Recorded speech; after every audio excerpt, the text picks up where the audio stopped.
여러분 반갑습니다. 제가 그런 박수와 칭찬을 받을 만한 자격은 없고요.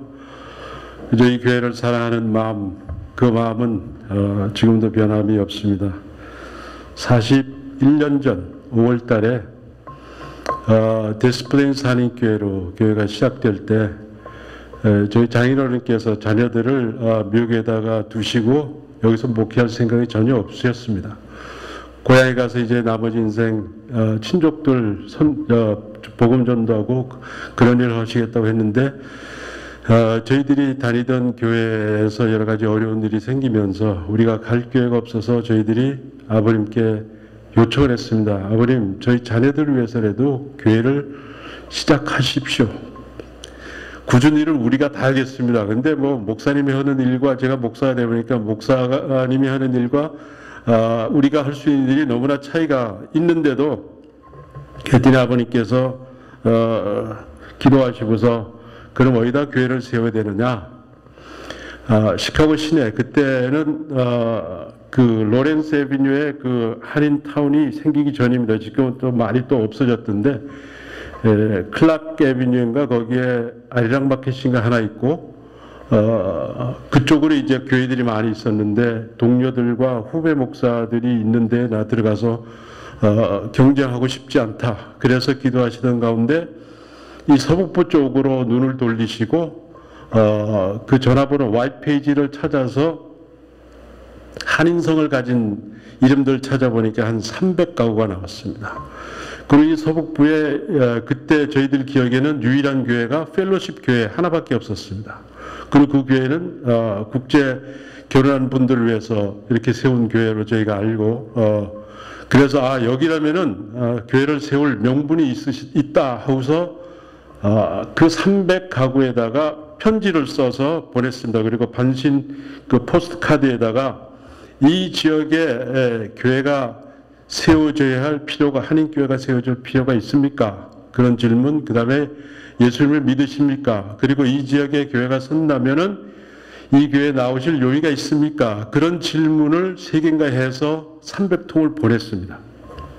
보냈더니 한 25개쯤 돌아왔는데 그 중에 5가정이 교회가 세워지면은 교회에 나올 용의가 있다는 편지를 받았어요. 그래서 그분들께 저희 아버님이 연락해서 신방하시고 76년 5월 첫 주일날 한국신문에다 광고를 내고 교회를 시작했는데 제가 작년에 40년 되는 해에 여기 지나가다가 어디 올 일이 있어서 여러분 이 교회를 들리니까 옛날 40년 전에 시작하셨던 그 그레이슬랜드 그 에비뉴 그 콩그리게이셔널 교회에서 예배를 드리시더라고요. 얼마나 감격스러운지 그 옛날 40년 전 기억들이 다 추억들이 나면서 그렇게 해왔었습니다.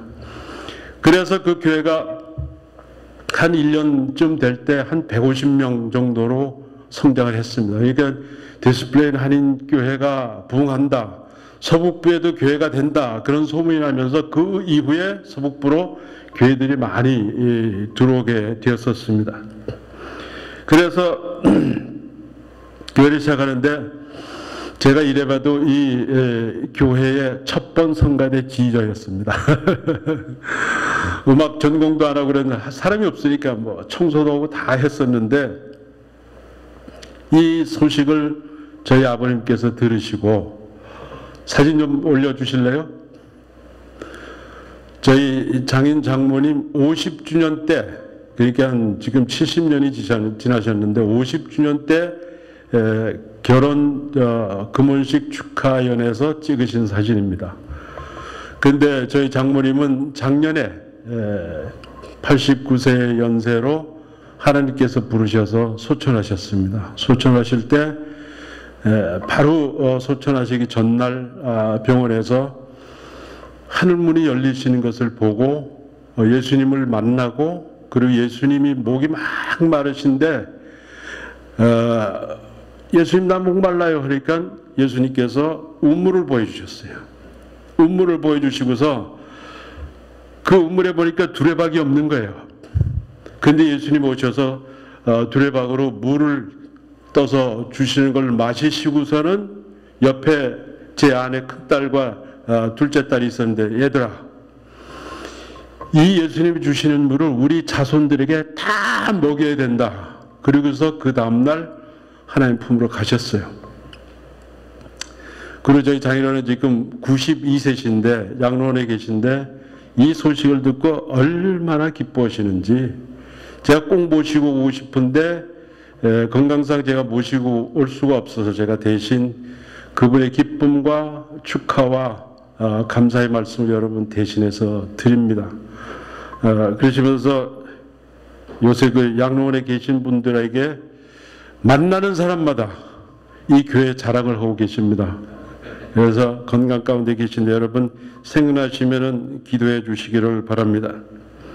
이제 이 교회가 교회당을 41년 만에 구입하고 이곳에 오신 것을 생각하면서 이스라엘 백성의 40년 광야 생활과 이렇게 비교를 해봅니다. 여러분 얼마나 좋고 기쁘십니까? 수고 너무 많으셨어요. 저도 교회를 하나 지어본 경험이 있기 때문에 그 과정이 얼마나 힘든지 압니다. 여러분 이민생활 와서 아파트 새방살이 하다가 처음 집을 살 때 차서 들어가던 그 기쁨들을 여러분 경험하셨을 거예요. 그러나 그 기쁨과는 차원이 좀 다른 기쁨이라고 저는 생각을 합니다. 이렇게 하나님의 백성들이 이렇게 주님의 교회, 여러분 여기 시편 27편 목사님께서 묵상하시다 하나님 주신 말씀인데 성전에서 하나님을 사모하며 사는 일이 이런 자리가 있다는 것이 건물 자체는 별로 가치가 없다고 하지만은 그러나 이 건물 안에서 하나님을 만나고 이렇게 올 수 있다는 장소가 주어졌다는 이 복이 얼마나 큰지 여러분 정말 수고들 많으셨어요. 그런데 우리가 이렇게 기쁘고 오늘 잔치하고 이렇게 감사하고 신나는 일이 있지만은 교회가 이렇게 즐겁고 기쁠 때 이것을 시기하고 방해하는 존재들이 있다는 사실을 여러분 분명히 잊지 않기를 간절히 소원합니다. 호사다마라는 말이 있죠. 우리 삶과 교회 공동체에 좋은 일이 있으면은 악한 존재들은 이것을 그냥 놔두지 않으려고 별의별 짓들을 다 하는 것을 우리는 역사를 통해서 제 삶에서도 많이 보아왔습니다. 우리가 예수 그리스도를 믿고 하나님의 자녀가 된 후에 우리가 좋든지 싫든지 알든지 모르든지 간에 우리가 하늘나라 갈 때까지 우리는 영적 전쟁 가운데 있다는 사실을 잊지 않기를 간절히 바랍니다. 이 전제를 놓고 오늘 나누고 싶은 하나님의 말씀은 우리 신앙생활에서 그러면 이 공동체 생활에서 가장 중요한 것이 무엇인가? 이제 사진 내리셔도 되겠습니다. 그것을 붙잡고 이뤄나갈 때 악한 존재들이 악한 영들이 우리 교회와 우리 가정들을 절대 건들지 못하게 할 것을 믿습니다. 이 영적 전쟁에서 늘 승리하면서 전진하며 부흥하는 여러분 교회가 되기를 간절히 축원합니다. 여러분 신앙생활에서 제가 질문한다면 어떻게 대답하시겠어요? 여러분 신앙생활하는 중에서 한 단어를 꼽으라고 한다면 무엇이 가장 중요한가? 대답 여러 가지 합니다. 제가 물어봤더니 저희 성도들한테 이 부분을 가르치면서 물어봤더니 어떤 분은 기도, 어떤 분은 선교, 어떤 분은 사회봉사 다 틀린 말이 아닙니다. 다 맞는 말이에요. 굉장히 중요한 말입니다. 그랬더니 어느 성도가 그럼 목사님 어떻게 생각하십니까? 그래서 제가 제 생각을 얘기하면 그것도 제 얘기가 되기 때문에 제가 이런 말을 했습니다. 예수님이 뭐라고 말씀하시는지 분명히 보면은 우리는 감을 잡을 수 있다. 그 말씀이 오늘 본문 말씀입니다. 마태복음 22장 34절에서 40절의 말씀을 보면은 그 배경이 이렇습니다. 예수님께서 마지막 일주간을 남겨놓으시고서 종료주일에 예루살렘 입성을 하죠. 예루살렘에 입성할 때 백성들이 이분을 우리의 왕으로 모시면은 우리가 이 로마 앞에서 정말 편안하게 살 수 있겠다. 그런 기대감으로 호산나 호산나면서 옷을 깔고 종려나무 가지를 던지면서 예수님을 영접을 했습니다. 그러면서 예수님께서 첫 번에 뭘 하셨습니까? 성전에 들어가서 장사하는 사람들의 그 모든 것을 뒤엎어버리고 다 쫓아내 버리셨습니다. 그러고 나서 그 당시 가장 큰 권력을 가지고 있었던 대제사장과 백성의 장로들이 나옵니다. 이 예수님의 권위에 도전을 합니다. 당신은 무슨 권한으로 이런 일을 하시오? 누가 당신에게 이런 권한을 줬냐고 질문합니다. 그러니까 예수님께서 세례 요한에 대해서 그들이 두려워하는 걸 알고서는 세례 요한의 세례가 어디서 왔느냐? 그러니까 하늘에서 왔느냐? 사람에게서 왔느냐? 대답을 못합니다. 그러니까 예수님께서 너희가 말하지 않기 때문에 나도 내 권한이 어디서 왔는지 얘기하지 않는다고 묵살을 해버렸습니다. 그리고서 나서 두 아들의 비유, 포도원 주인과 농부의 비유를 드시면서 하나님께서 너희에게서 하나님의 나라를 빼앗아서 그 나라의 열매를 맺는 민족에게 주시겠다는 파격적인 말씀을 하십니다. 그리고서 혼인잔치 비유를 들어서 이스라엘 민족에게 주신 이 복이 이방인에게 넘어갈 것을 말씀을 하십니다. 그래서 서로 전혀 어울릴 수 없는 또 하나의 세력 집단들인 바리새파 사람들과 헤롯 당원들이 세금과 부활의 문제를 가지고 예수님을 걸어 넘어뜨리려고 시도를 합니다. 세금 문제에 대해서 말씀하니까 예수님께서 동전 하나 들고서 가이사, 이 황제의 것은 황제에게, 하나님의 것은 하나님에게 드리라고 그들의 그 반박을 한마디로 일출해버리고 마십니다. 명답을 하셨죠.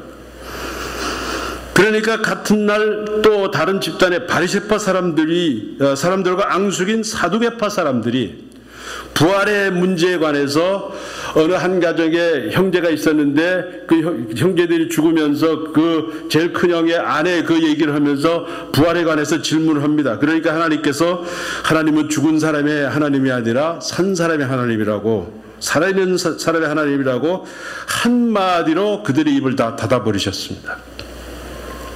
그러자 그 반대파 사두개파 사람들의 말문을 예수님께서 막아버리셨다는 그 말을 듣고 이 바리새파 사람들이 기분이 되게 좋았어요. 이렇게 앙숙인데 다 막아버리니까. 그러니까 바리새파 사람들이 다시 나타납니다. 그러면 그렇지. 그러고 나서 한자리에 모여서 예수님을 어떻게 모함할지를 궁리해서 그 중에서 가장 센 율법사 한 사람을 보내서 예수님께 질문하는 것이 오늘 질문에 나옵니다. 선생님, 율법 중에 어느 계명이 크니까? 근데 영어 성경에 보면은 What is the most important commandment? 가장 중요한 계명이 무엇입니까? 그렇게 묻습니다. 이 질문은 당시 율법 선생들 가운데서 가장 이슈가 되는 문제였습니다. 그들은 모세 율법이 모두 그렇게 분류를 해서 613개의 율법 조항을 분류를 했습니다. 그 중에서 248개를 보다 더 중요한 것으로, 그 다음에 365개를 조금 덜한 것을 이렇게 분류를 했습니다. 그래서 그들은 율법을 중요한 순서에 따라서 중요한 것만이라도 반드시 지켜야 되겠다는 그런 마음을 가졌던 것이죠. 그러나 유대인들 사이에서는 율법이 덜 중요하고 더 중요한 것 구분하는 데는 언제나 논쟁이 있었던 것이죠. 서로 해석이 다르기 때문에. 그런데 오늘 말씀 가운데 율법 교사의 질문은 바로 그런 배경에서 613개 중에 그 율법 가운데서 어느 것을 제일 먼저 지켜야 되느냐, 그런 질문이었습니다. 그런데 그들이 질문합니다. 율법이 그렇게 많은데 그 중에서 제일 중요한 것이 무엇인가? 하나를 꼽으라는 것입니다. 그러나 이들의 속셈은 만약 예수님께서 이것이 A라고 하면은 그럼 B가 중요하지 않다는 말입니까? B라고 하면은 A가 중요하지 않다는 말입니까? 그러면서 바른 대답을 원하는 것이 아니라 예수님께 트집을 잡으려는 그런 의도로 예수님께 다가온 것이죠. 그런데 예수님께서 그들의 그 의도를 파악을 물론 하셨죠. 구약의 율법 전체를 요약을 해서 한마디로 그들에게 말씀하십니다. 37절 38절 내 마음을 다하고 목숨을 다하고 뜻을 다하여 주 너희 하나님을 사랑하라 하셨으니 이것이 크고 첫째 되는 계명이라고 그랬습니다. 이 37절 38절은 소위 구약의 그 유대인들이 가장 많이 암송하고 이마에 붙이고 손목에 붙이고 문지방에 붙여서 그 지키기를 원하는 쉐마라는 신명기 6장 4절 9절의 말씀을 요약한 말씀이죠. 굉장히 중요한 말씀입니다. 여기서 예수님께서 말씀하시는 것은 우리 인생에서 가장 중요한 것은 우리 인생 전부를 들여서 하나님을 사랑하라고 그렇게 요약을 하십니다. 그리고서 이어서 둘째도 그와 같으니 네 이웃을 네 자신과 같이 사랑하려 하셨으니 이 두 계명이 온 율법과 선지자의 강령이니라. 표준 세번역에 이렇게 번역을 했습니다. 둘째 계명도 이것과 같은데 내 이웃을 내 몸과 같이 사랑하여야 한 것이다. 이 두 계명에 온 율법과 예언서의 본 뜻이 달려있다. 그렇게 말씀하십니다. 이 39절은 레위기 19장 18절에서 인용을 한 것이죠. 구약의 신명기와 레위기 두 구절을 통해서 온 구약의 율법, 모세 율법을 딱 썸머라이즈해서 그들에게 말을 하셨습니다. 예수님의 포인트가 뭡니까? 제가 여러분 신앙생활에서 가장 중요한 단어가 무엇이라고 여러분께 여쭤봤는데 여기서 예수님께서 강조하는 가장 중요한 포인트는 하나를 뽑으라고 하니까 가장 중요한 것은 관계라는 것입니다. 관계. 위로는 하나님과의 관계, 그리고 행적으로는 이웃과의 관계, 그것이 가장 우리 신앙생활에 가장 중요한 것이라고 말씀을 하신 것입니다. 이것이 구약과 율법 선지자의 요점이라고 말했습니다. 구약 전체의 메시지는 하나님과의 관계, 이웃과의 사랑의 관계, 그거라고 요약을 하신 것이죠. 그래서 우리가 하나님의 자녀로서 우리 자신을 크리스천이라고 부르면서 우리가 가장 중요시 여겨야 될 것이 관계라는 것입니다. 내가 신앙생활에서 성공하느냐 아니냐를 어디서 따져야 하느냐, 교회를 얼마나 많이 다녔느냐, 무슨 직분을 가졌느냐, 무슨 봉사를 하느냐, 그것도 중요합니다만 그거 이상으로 중요한 것이 하나님과의 관계, 이웃과의 관계를 넘어설 수가 없다는 것입니다. 우리가 관계에서 성공하면은 내 신앙생활에서 성공하는 것이고 관계에서 실패하면은 실패하는 것입니다. 인생이 실패하게 되는 것을 너무나 많이 보아왔습니다. 왜 그렇습니까? 가장 중요한 것에 실패하고 있는데 다른 부수적인 것이 따라온들 무슨 소용이 있냐는 것이죠. 어느 부부가 토요일에 마침 쉬는 날이 되어서 오래간만에 큰 마음을 먹고 극장을 같이 하고 그다음에 영화를 본 후에 저녁까지 잘 먹고 데이트를 하고 집에 딱 보니까 도둑이 들어왔어요. 도둑이 들어와서 다 훔쳐갔어요. 다 뭐 보석이고 뭐 돈이고 뭐 있는 거 다 긁어갔는데 부엌에 가보니까 이 주인들이 어디 가서 오래 있는지를 알고 들어왔는지 도둑들이 훔쳐가면서 부엌에 들어와서 밥을 해먹고 설거지까지 하고 갔답니다. 그러니까 만약 그 부부가 들어와서 도둑이 들어왔네? 그러면서 만약 그 부부가 이 도둑 괜찮네, 설거지까지 해놓고 갔네, 그렇게 얘기한다면 말이 안 되잖아요. 신앙생활에 초점을 맞춰야 할 것입니다. 여러분과 저는 무엇보다도 이 관계에서 승리해야 될 줄 믿습니다. 예배드리고 봉사하고 하나님의 말씀 배우는 그 모든 것들을 통해서 부부관계가 좋아지고 자녀의 관계가 좋아지고 이웃 성도들과의 관계가 좋아져야지, 그렇지 않는다고 한다면은 그 애쓰는 봉사하고 뭐 하는 모든 것들이 마치 도둑이 들어왔다 설거지 해놓은 거 가지고 그게 오히려 낫다고 생각하는 것과 다를 바가 무엇이 있겠느냐는 것입니다. 내 신앙생활의 진보는 어디서 찾아야 하는가? 관계에서 찾아야 된다는 것입니다. 그런데 여기서 보면 예수님께서 내 마음을 다하고 목숨을 다하고 뜻을 다하여 주 너의 하나님을 사랑하라 하셨으니 이것이 크고 첫째 되는 계명이요. 그러면서 둘째도 그와 같으니 그랬어요. 둘째 계명도 이것과 같은데 그랬습니다. 무슨 말입니까? 같은 것이라는 것입니다. 하나님을 사랑하는 것과 이웃을 사랑하는 것이 같은 것이라는 것이죠. 둘이 아니라 하나라는 것입니다. 하나님을 사랑한다고 하나님 앞에 와서 울고 뭐 좋아하고 하지만은 옆에 있는 성도들과 맨날 갈등하고 싸우고 어려워진다면은 그것이 아니라는 것이죠. 하나님을 사랑하면은 이웃을 사랑하지 않을 수 없다는 것이고, 하나님과의 올바른, 진정한 올바른 관계를 가진 사람은 이웃과의 관계도 절대 무시하지 못한다는 사실. 그와 같으냐는 말이 바로 그것입니다. 그래서 요한일서 4장 20절에 누가 하나님을 사랑한다고 하면서 자기 형제 자매를 미워하면 뭐라고 그랬어요? 그는 거짓말쟁이라고 그랬습니다. 보이는 자기 형제를 사랑하지 않는 사람이 보이지 않는 하나님을 사랑할 수 없다고 그랬습니다. 이런 말씀을 들을 때마다 참 부담을 많이 느낍니다. 이웃에게 전혀 사랑이 없으면서 하나님을 사랑한다는 것이 가짜라는 것이죠. 그리고 나는 하나님 믿고 난 하나님만 사랑해, 당신이 뭐라고 해도 난 소용이 없어, 그렇게 얘기하는 사람들을 가끔 만났었습니다. 아무리 예배를 드리면서 눈물을 흘리고 은혜를 받았다고 하면서도 때로는 가만히 보면은 교회 와서 은혜 받았다고 하는데 어떤 사람은 서러워서 우는 사람들 많이 봤어요. 이웃과의 관계를 봐서 하나님과의 관계를 볼 수도 있다는 것입니다. 그와 같으니, 그렇게 말씀하면서 거기 말씀해 보면 첫째, 둘째 이렇게 나옵니다. 하나님을 사랑하는 것 첫째, 이웃을 사랑하는 것 둘째라고 얘기합니다. 왜? 그것은 어느 것이 중요해서가 아니라 순서입니다. 하나님과의 올바른 관계가 되어야 이웃과의 관계가 잘 될 수 있다는 거예요. 동등한 데다가 놨습니다. 그런데 순서만 이렇게 나열해 놓은 것이죠.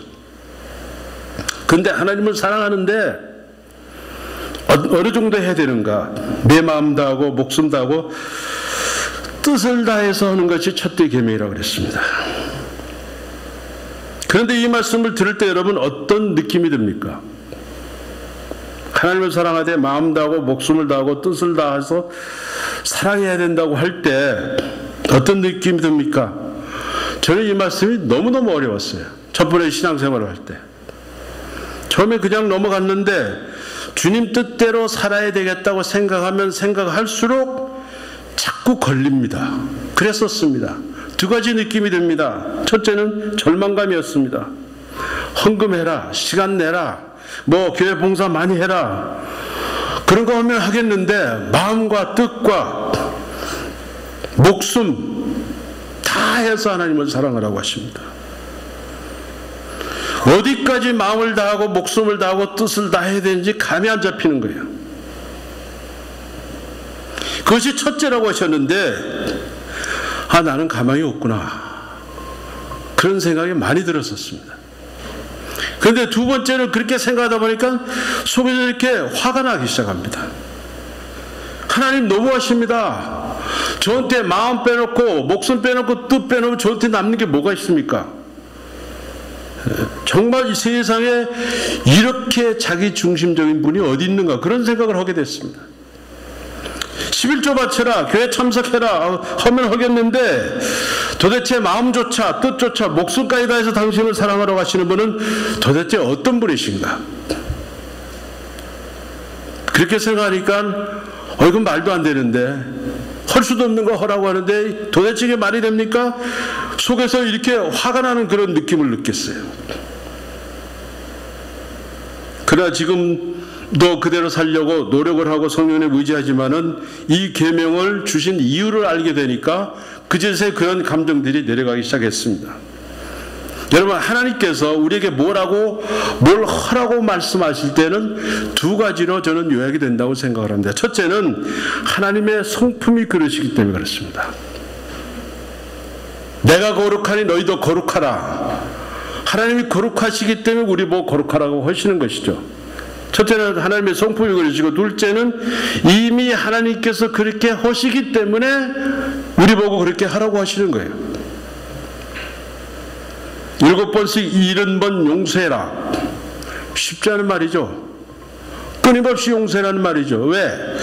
하나님이 우리를 그렇게 용서하시기 때문에 너희도 그렇게 하라고 말씀하시는 것이죠. 그런데 우리는 자꾸 신앙생활 하면서 가만히 생각하면은 자꾸 하나님을 나같이 생각할 때가 너무나 많아요. 나는 안 하고 남만 시키거나 다른 사람이 할 것을 기대하는 그런 좋지 않은 그런 성품들이 우리 속에 있는 것을 발견합니다. 그래서 우리는 하나님도 그러신 줄 알아요.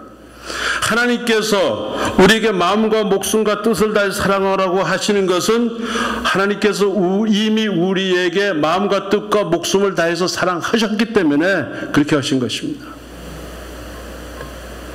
여러분과 저를 사랑하시되 우주에 하나밖에 없는, 그리고 예수 그리스도의 그 보혈의 피를 몇십억으로 나눈 것이 아니라 한 사람 한 사람에 다 부어주신 그 하나님의 사랑,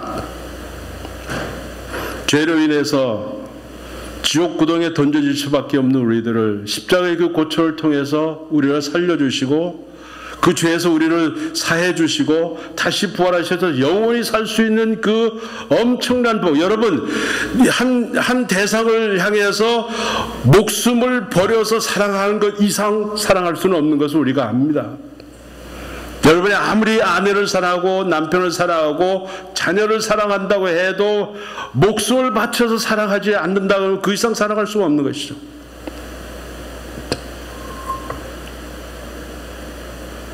제 인생에서 제 인생관을 바꿔준 말씀이 있습니다. 에베소 1장 4절 말씀이에요.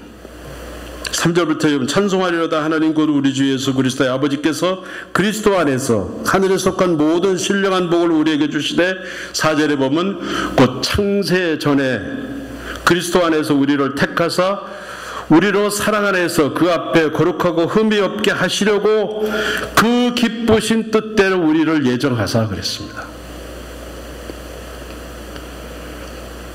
이 교회가 성결교회죠. 저도 성결교회에서 평생 살았고 지금은 미국의 웨슬리안 교회에 속하 있지만은, 여러분, 이 예정에 관한 얘기, 심지어 예정을 극단적으로 표현하면은 하나님께서 어떤 사람은 지옥으로 가도록 예정을 하고 어떤 사람은 천국으로 가도록 예정했다, 그러니까 심하게 얘기하는 사람들이 있습니다. 저는 그렇게 안 믿습니다. 사랑의 하나님이 우리에게 선택의 여지를 주셨습니다. 이 창세전에 에베소 1장 4절의 말씀은 저는 이렇게 생각합니다. 창세전에 세상을 창조하시기도 이전에 우리가 죄로 타락할 것을 이미 미리 예견하시고 아시고서 이미 그 전에 예수 그리스도를 통해서 우리를 구원하실 그 구원의 계획을 예정하신 것이에요. 너는 죄 짓기 때문에 넌 지옥에 가야 돼, 너는 천국에 가야 돼, 이렇게 예정하시는 하나님이 아니라 우리를 구원하실 그 구원의 플랜을 예정하셔서 우리로 하여금 그 예수님을 받아들여서 구원받게 하실 그 플랜을 예정하신 것이에요. 근데 이 창세전에 그리스도 안에서 예정하서, 이 말씀이 제 어느 기도원에 가서 산에 올라와서 기도하는데 이 말씀이 제 심령에 다가왔어요. 세상에 그 창세전에, 제가 알 수도 없는 그 창세전에 그리스도 안에서 나를 예정하셨다, 구원받기를 예정하셨다, 구원의 플랜을 예정하셨다. 그래서 저는 살다가 사역을 하다가 힘들면은, 제가 남가주에 있잖아요. 남가주에 어디 있는 저를 거기서 쭉 뽑아서 달을 지나서 수금지와 목도 천해명, 명왕성 지나서 쫙 우리 지구가 속해 있는 은하수 저 밖에 수억 개 또 은하수 있는 저 우주 밖에 내가 상상할 수 있는 밖에까지 제가 가봅니다. 옛날에 달나라에 갔던 제임스 얼윈 대령이 달에 가서 지구를 보니까 요렇게 조그만 애들 가지고 노는 블루 마블 같이 생겼다고 하면서, 거기에 2000년 전에 예수님 오신 그 얘기를 하면서 이렇게 은혜스러운 얘기하는데, 저 우주 밖에 가보면 저는 없는 거예요. 보이지도 않습니다. 먼지만도 못한 그 나를 창세전에 하나님께서 이미 마음에 두시고 구원의 계획을 마련하시고 예수님을 보낼 계획을 하셨다. 그 앞에는 제가 할 말이 없어요. 그런 하나님이십니다.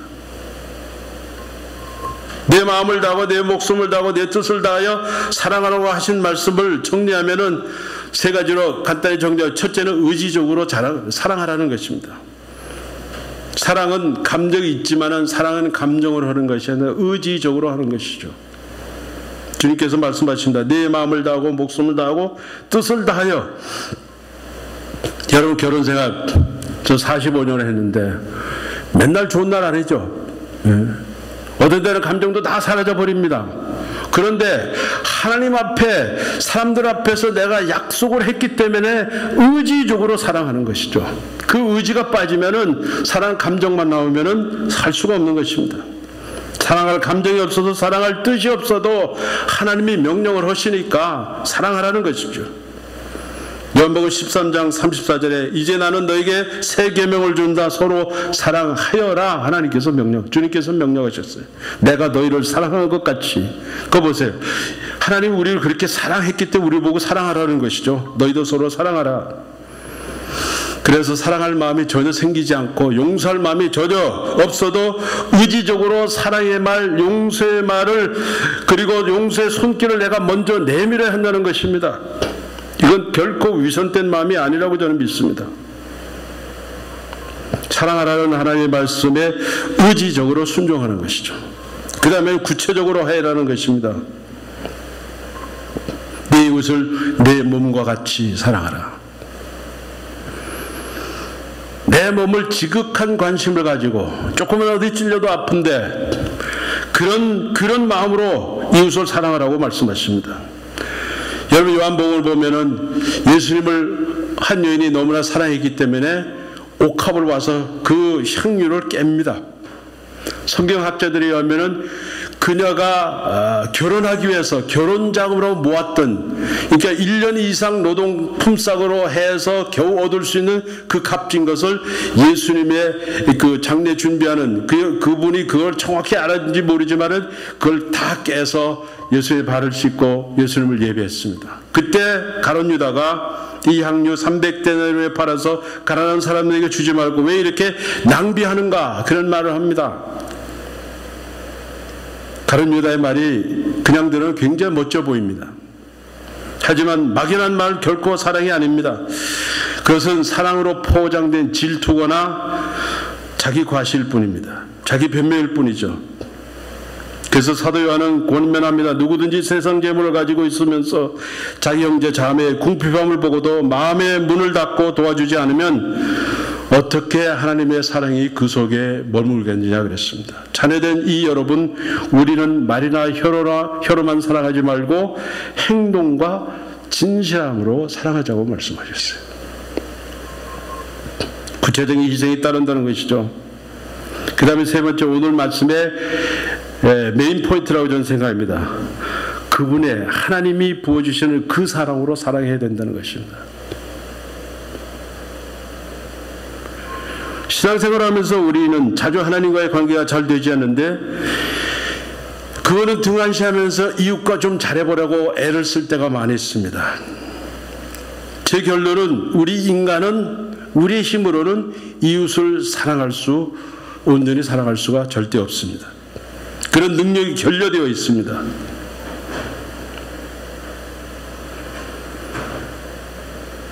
그래서 신앙이 잘하면 잘할수록 그 부분에 대해서 채워지지 않는 메마름들을 경험할 때가 너무나 많습니다. 내가 성도를 사랑해야 되는데 안 돼요. 어떤 때는 보기 싫은 사람도 있어요. 그런데 여러분, 지난 5년 6년 동안 남가주에, 제가 살고 있는 남가주에 엄청난 흉년이 들었습니다. 정말 너무 힘들었어요. 저수지가 바닥이 나고, 그런데 올 겨울에는, 거긴 겨울이 우기인데 비가 얼마나 오는지 그 말랐던 저수지들 다 저절로 가뭄이 해소가 됐어요. 근데 어느 저수지는 물이 차다 넘어오니까 저기 샌프란시스코 그 지역에는 막 물이 넘쳐서 흘러 넘쳐가는 거예요. 그 그림을 보면서 바로 그거다 그랬어요. 내 속에 내 힘으로 사랑한다고 할 때는 사랑을 할 수 없어요. 왜? 채워진 게 없기 때문에. 그런데 우리가 하나님의 관계를 충실하고 그분께 나아갈 때, 그분의 사랑이 우리에게 부어질 때, 그 사랑이 넘쳐날 때 그 사랑으로 사랑한다면 사랑할 수 있다는 것이죠. 근데 하나님과의 관계가 신통치 않은데 이웃을 사랑하려니까 안 되는 거. 하긴 해야 되는데, 뭐는 되는데 입으로, 손으로, 마음으로 되질 않는 거예요. 그래서 도덕적으로 예수를 믿어보려고 하고, 그래도 안 되니까 남 손가락질하고, 예수님 믿으면서 다른 사람 손가락질하는 사람들 보면은 자기 양심이 그래서 그럴 때가 많은 것을 보게 됩니다. 그럴 수밖에 없죠. 사랑할 수 있는 능력이 없는데, 사랑은 자꾸 해야 되는데 안 되니까. 그래, 길이 있습니다. 하나님의 사랑이 우리 마음에 부어질 때 그 사랑, the love, 그 사랑으로, 우리가 넘쳐나는 사랑으로 사랑한다면 사랑할 수가 있다는 것이죠. 그래서 로마서 5장 5절에 하나님께서 우리에게 주신 성령을 통하여 그 사랑을 우리 마음속에 부어주셨기 때문이라는 말씀이 있습니다. 저는 제 심령이 메말할 때마다 이 말씀을 생각합니다. 여러분, 하나님의 사랑이 먼저 나에게 부어지기 위해서는 어떻게 됩니까? 여러분, 연애해 보신 분들 알죠? 사랑하면 어떻게 됩니까? 자꾸 만나고 싶어요. 그 전에 우리 아이들 학교 다닐 때 학교에서 어느 유명한 교육학 박사가 와서 강의한다고 그래서, 부모들 위해서 강의한다고 그래서 아이들 국민학교 다닐 때인데 갔더니 그분이 묻습니다. love, L-O-V, love가 스펠링이 어떻게 되냐고. 그래요. 그러니까 모두 사람들이 L-O-V-E 그러니까 no 그래요. love spells T-I-M-E 그러더라고요. 사랑을 한다고 하면서 자녀들과 시간을 보내지 않으면 그건 사랑하는 게 아니다. 아주 엄청나게 얘기를 해서 그게 아주 제 속에 박혔어요. Love spells T-I-M-E. 하나님을 사랑한다면 그분과 시간을 보내지 않으면 사랑한다는 거 말이 안 된다는 거죠. 여러분, 매일매일 하나님과 얼마나 많은 시간을 보냅니까? 저 시편 27편 말씀 기가 막힌 말씀이에요. 영어에서 보면은 This one thing I do 그런 말씀. 내가 오직 한 가지 할 것은 주의 성전에서 주님과 함께 있는 다윗의 간절한 소원이었었어요. 그런 소원이 여러분과 제 심령에 그득히 채워지기를 간절히 소원합니다. 여러분, 하나님 사랑하십니까? 그렇다면 그분과 얼마나 많은 시간을 보냅니까? 그분의 하시는 말씀 얼마나 귀를 담아 듣고 그분의 말씀대로 삽니까? 그런데 성령께서 그 사랑을 통하여 우리에게 주시는, 어떻게 사랑한다고 사도 바울이 그 유명한 사랑장에서 말씀하십니다. 사랑은 오래 참고 친절합니다. 사랑은 시기하지 않으며 뽐내지 않으며 교만해. 여러분 잘 아시죠? 오래 참아야 사랑입니다. 여러분 친절합니까? 집에서 교회에서 친절합니까? 시기하지 않는 것, 뽐내지 않는 것, 교만하지 않는 것, 무례하지 않는 것, 자기 이익을 구하지 않는 것, 성을 내지 않고 모든 것을 견디지 않고는 사랑할 수 없다고 얘기합니다. 그런데 저를 신앙생활하면서 집안에서도 말할 것도 없죠. 교인끼리 서로 참지 못해서 교회가 어려워지고 깨어진 일을 참 많이 보았습니다. 남이 잘 되면 배 아프고, 조금 잘 되고 뭐 형편해지면 교만해지고, 조금 직분 얻으면 그 직분 가지고 행세하고. 여러분, 절대 다른 사람에게 원한을 품지 않는 여러분 되시기를 간절히 소원합니다. 에베소 4장에 보면은 25절에 그런즉 거짓을 버리고 각각 그 의과 더불어 참된 것을 말하라. 이는 우리가 서로 지체가 됨이라. 분을 내어도 죄를 짓지 말며 해가 지도록 분을 품지 말고 마귀에게 틈을 주지 말라는 말이 있습니다. 이 말씀이 굉장히 중요한 말씀입니다. 마귀에 틈을 주지 말라. 공동번역에는 악마에게 발붙일 기회를 주지 마십시오. NIV 성경에는 Do not give the devil a foothold. 마귀에게 발판을 주지 말라는 얘기 있습니다. 이 에베소 교회에 주신 말씀인데 이 말씀이 이 시대에 우리 교회도 주신 말씀입니다. 무슨 말씀입니까? 내 삶과 우리 공동체 삶에 마귀가 들어와서 우리를 휘저을 발판을 내밀지 말라는 것이죠. 그 발판이 어떻게 셉니까? 시기하고 분쟁하고 원한 품고 하는데 만약 그렇게 한다면 마귀에게 마치 너 내 삶에 우리 교회 공동체에 들어와서 이 발판 삼아서 마음대로 와서 우리를 파괴하라고 내주는 꼴이 된다는 사실을 잊지 마시기를 간절히 소원합니다. 그래서 매일매일 하나님과 만나서 하나님께서 성령님을 통하여서 부어주시는 그 사랑으로 가정에서 공동체에서 서로 사랑하며 사는 우리가 되기를 간절히 소원합니다. 그래서 성령께서 우리 안에 부어진 사랑을 가지고 교회 담을 넘어서 이 시카고 사회 예수 그리스도의 사랑과 생명의 복음을 나누어줌으로써 하나님을 기쁘시게 하는 다솜교회가 되기를 간절히 축원합니다.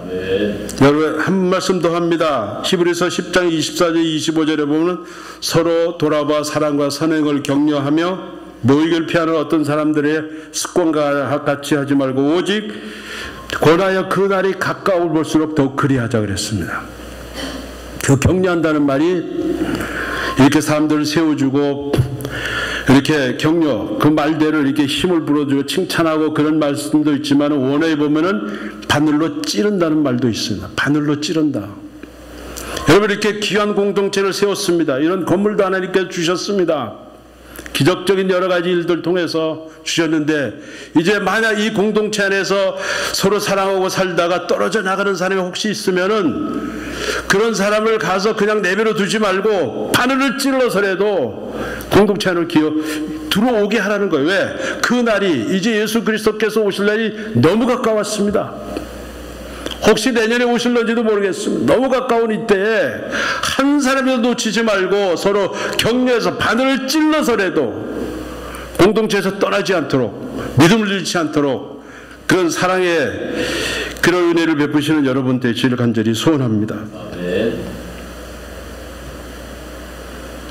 사랑하는 다솜교회 성도 여러분, 이제 하나님께서 이 교회 공동체의 새로운 문을 여셨습니다. 이스라엘 백성이 그렇게 그리던 가나안 땅에 들어가서 한 일이 무엇입니까? 그 가나안 땅에 들어가서 한 것이 무엇입니까? 가나안 땅에 있는 족속들과 전쟁을 했어요. 계속 전쟁을 했습니다. 여호수아를 세워서. 이 교회도 좋든 싫든 영적 전쟁 가운데 있는 것입니다. 여러분 정신 바짝 차려야 합니다.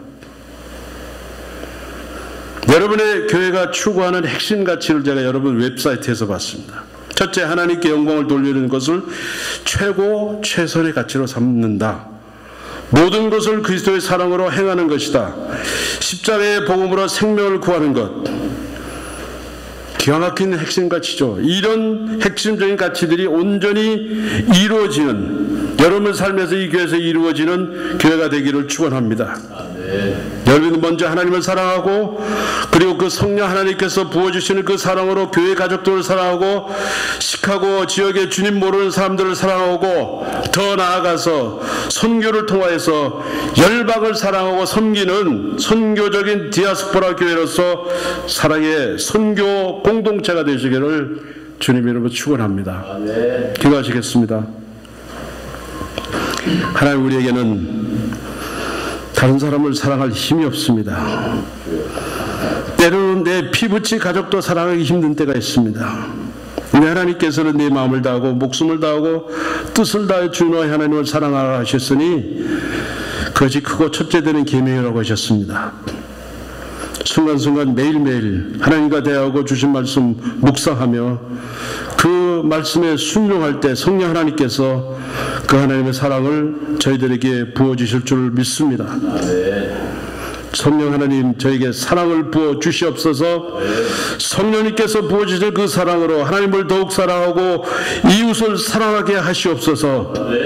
그렇게 함으로 악한 영들이 저희 삶과 우리 교회 공동의 삶에 발 붙일 곳이 없게 하시고 이 영적 전쟁에서 거뜬히 승리하게 하는 개인, 그런 가정, 그런 다섯개의 사랑의 공동체가 되게 하여 주시옵소서. 십자가에서 생명을 바쳐 우리를 죄와 사망에서 구해주시고 부활하심으로 영원한 삶을 살게 하신 예수 그리스도의 이름으로 감사하며 기도합나이다. 아멘.